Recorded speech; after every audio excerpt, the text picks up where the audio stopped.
आप सबका स्वागत है हमारे YouTube channel mom dad and baby में। और आज हम लोग बात करने वाले हैं इस गर्भपात की दवा को खाने का तरीका क्या है, कितने महीने तक का गर्भ गिराया जा सकता है इसे खाकर, यह कहाँ मिलती है और इसके खाने के नुकसान क्या है, इस दवा को खाने के बाद रिकवर होने के लिए क्या खाना खाना है और फिर क्या खाना है आपको जब आपने ये दवाई ली है, इसके बाद आपको इस बीच में किस तरह का खाना खाते रहना है और किस टाइम आपको संबंध बनाना है। इस दवा को लेने के बाद आपको संबंध नेक्स्ट कब बनाना है।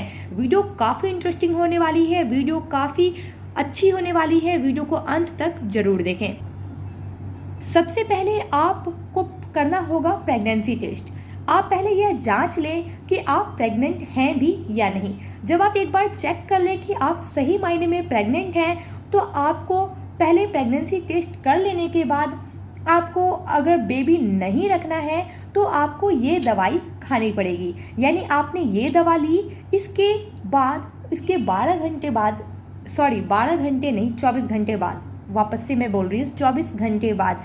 यानी कि अगर आपने आज रात को ये वाली दवाई खाई है तो इसके बाद अगले नेक्स्ट यानी कि रात को आपको ये दोनों बी सेक्शन की दवा खानी पड़ेगी और उसके अगले रात को आपको खाना खाने के बाद ये दोनों को दवा यानी सी सेक्शन की ये दोनों दवा को खानी पड़ेगी।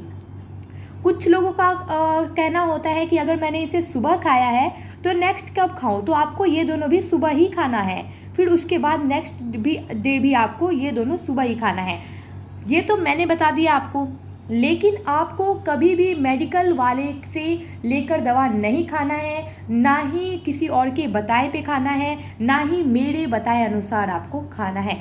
आपको अपने डॉक्टर की सलाह से खाना है, क्योंकि बहुत बार ऐसा होता है आप जब ये दवाइयाँ खाएंगी उसके बाद आपका गर्भपात नहीं होगा और वैसे का वैसे रह जाएगा। लास्टली आपको डॉक्टर के पास जाना पड़ेगा और फिर वो आपका धुलैया यानी कि डीएनसी करेंगी और फिर उसके बाद आपका गर्भपात कराया जाएगा, यानी कि वह प्रोसेस लंबा हो जाएगा। इसलिए अगर आप डॉक्टर के पास डायरेक्ट जाके करती हैं तो वह काफ़ी ज़्यादा अच्छा होगा और डॉक्टर की सलाह से होगा।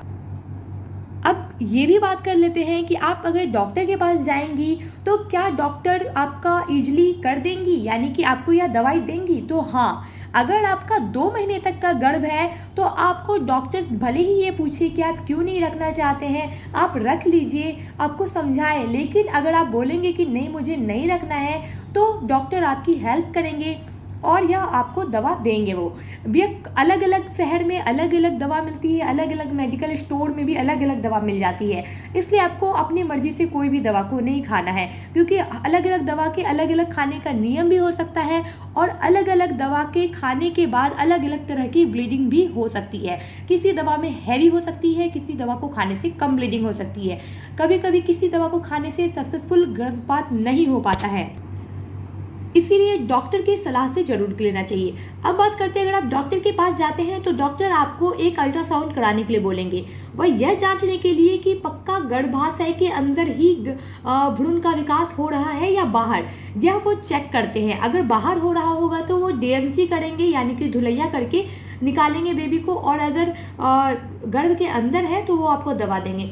बहुत सारे से केस में होता है जब आप ये खाती हैं उसके बाद आपको ब्लीडिंग नहीं आती है, तो हो सकता है गर्भाशय के बाहर भ्रूण पनप रहा हो। इसकी वजह से भी मतलब ऐसा नहीं हो पाता है, गर्भ नहीं गिर पाता है। इसलिए हमेशा कहा जाता है अपने डॉक्टर की सलाह से आपको करना चाहिए। इससे क्या होगा, डॉक्टर आपका पहले अल्ट्रासाउंड करेंगी, आपको दवा देंगी और दवा खाने के बाद आपको दोबारा अल्ट्रासाउंड करेंगी, ताकि देखेंगे वो कि सब कुछ ठीक है या नहीं, पूरी तरह से गर्भ गिर चुका है या नहीं।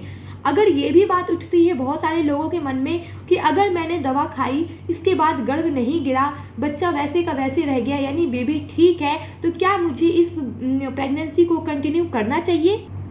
तो नहीं, आपको अगर आपने दवा खा ली है और उसके बाद आपका गर्भ नहीं गिरा है, जब आपने एक बार बहुत सोच समझ के फैसला ले लिया है, तो आपको इसे कंटिन्यू नहीं करना चाहिए। इस बेबी को आपको गिरा देना चाहिए। रीजन क्या है?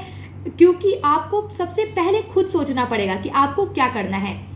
आपने जब सोच लिया था तभी आपने दवाई खाई थी।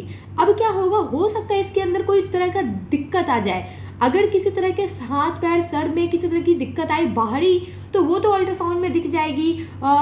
5 मंथ की या फिर जो भी हो तो बाद में दिख जाएगी, हो सकता है, लेकिन किसी तरह के अंदर से उसमें प्रॉब्लम आ जाए तो वह नहीं दिखेगी और बेबी में आगे चलकर बहुत सारी दिक्कत हो सकती है। इसलिए बच्चे की अगर सेफ्टी चाहिए आपको, तो आपने एक बार दवा खा ली है तो आप इसे कंटिन्यू करो, नहीं हो पा रहा है तो डॉक्टर के पास जाकर आप करो, लेकिन आप जब आपने एक बार फैसला ले लिया, आपने दवा खा ली है, तो आप इसको मत रखो। दूसरी बात अब मैं करती हूँ कि आपने जब ये खा लिया, अब आपको बीच बीच में खाना क्या खाना है। जो दवा मैंने जिस तरीके से बता दिया है आपको खाने के लिए, अब आप खाते हो तो आपको क्या करना है, गर्म पानी पीना है, गर्म चाय लेना है, बेसन से बनी चीज़ें खानी है, बेसन का हलवा खाना है, बेसन के लड्डू खाने हैं, ये सब चीज़ें आपको खानी है, इससे बहुत फ़ायदा मिलेगा। दूध पीना है। इसके बाद आपको एक चीज़ का और ध्यान रखना है कि इसके बाद जब आपने बेबी गिरा लिया, इसके बाद आपको क्या करना है, जूस पीना है, और इस बीच में भी आपको जूस पीते रहना है, और अनार, चुकंदर, इन सबों का जूस पीना है, ताकि जो आपको प्रॉब्लम होने वाली है खून की कमी की, वह ना हो, और जो खून की कमी अब तक हो चुकी है वह कंप्लीट हो जाए, यानी आपके शरीर में खून की कमी ना रहे। इसके लिए आपको अनार का जूस, चुकंदर का जूस और ढेर सारे फलों का जूस पीते रहना चाहिए। तो आपको खाना क्या खाना है वो भी मैंने बता दिया, प्रेगनेंसी गिराने के बाद क्या खाना है वह भी मैंने बता दिया। अब आपको बताऊंगी कि अनप्रोटेक्टेड सेक्स आप कर सकते हो या फिर आपको कब संबंध बनाना चाहिए। तो आपको कम से कम जब आपका गर्भ या ब्लीडिंग आती है 7 से 10 दिन, यह बात आप नोट कर लो, कमेंट में हो सकता है पूछोगे, उससे पहले मैंने बता दिया 7 से 10 दिन नॉर्मल है। 10 दिन से ज़्यादा हुआ तो आपको डॉक्टर के पास मिलना ही चाहिए। आप ये मत सोचना कि नहीं मिलने से काम हो जाएगा, डॉक्टर से मिलना ही चाहिए।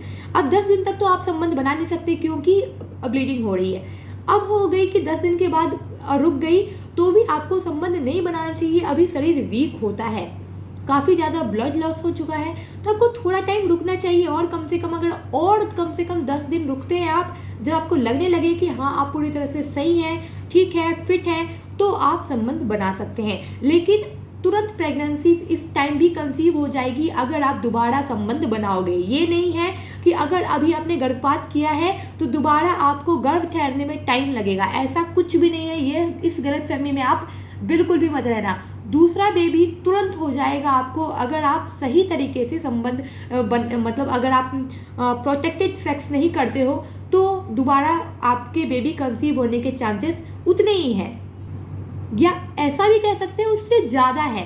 इसलिए अगर आप एक बार बेबी गिरा चुके हो तो आपको दोबारा बहुत ही सोच समझकर संबंध बनाना चाहिए और प्रोटेक्टेड करना चाहिए।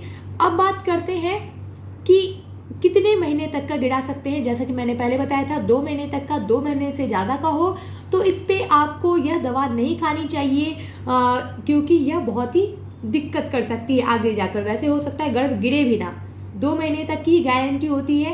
2.5 महीने कुछ लोग कहते हैं, मैं नहीं कहती हूँ 2.5 महीने, 50 दिन मैं कहती हूँ 50 दिन। 50 दिन से अगर आपका ज़्यादा है तो ये रिस्की है, फिर भी 2 महीना बहुत है। 2 महीने से ज़्यादा का गर्भ तो आप गिराने का सोचे ही ना।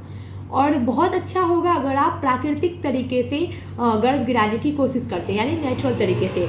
इसके लिए आप अनानास का जूस पिए, यानी पाइनएप्पल का जूस पिए। आप सुबह शाम करके 1-1 गिलास पीते जाएं, 1 सप्ताह के अंदर उम्मीद करती हूँ गर्भ गिर जाएगा। हींग का भी प्रयोग कर सकते हैं आप अपने खाने में, उससे भी गर्भ गिर जाता है। इसके लिए मैंने और भी वीडियो बना रखी है, नेचुरल गर्भपात कैसे करें, वह वीडियो भी आप मेरी देख सकते हैं। वैसे मैंने इस वीडियो में सारी टॉपिक क्लियर कर दी है। अब उम्मीद करती हूँ आपको किसी भी तरह की कोई क्वेश्चंस आपके मन में नहीं रह गया होगा कि आपको क्या करना चाहिए, क्या नहीं करना चाहिए, या कुछ भी। अगर फिर भी मन में कोई क्वेश्चंस है तो प्लीज़ कमेंट करके पूछिए, मैं जल्द से जल्द वीडियो बना के जवाब दे दूँगी, या फिर कमेंट में ज़रूर जवाब देने की कोशिश करूँगी। और सब्सक्राइब जरूर करें, आप सबका एक सब्सक्राइब हमारा तहे दिल से शुक्रिया। मैं इतने मेहनत से वीडियो बनाती हूँ, एक सब्सक्राइब करना तो आप लोगों का बनता है। तो प्लीज़ हमारे चैनल को सब्सक्राइब जरूर करें, अपना बेहद ख्याल रखें और हमारे चैनल से जुड़े रहें। तब तक के लिए टाटा बाय बाय, और मिलते हैं किसी नेक्स्ट वीडियो में किसी नेक्स्ट टॉपिक के साथ।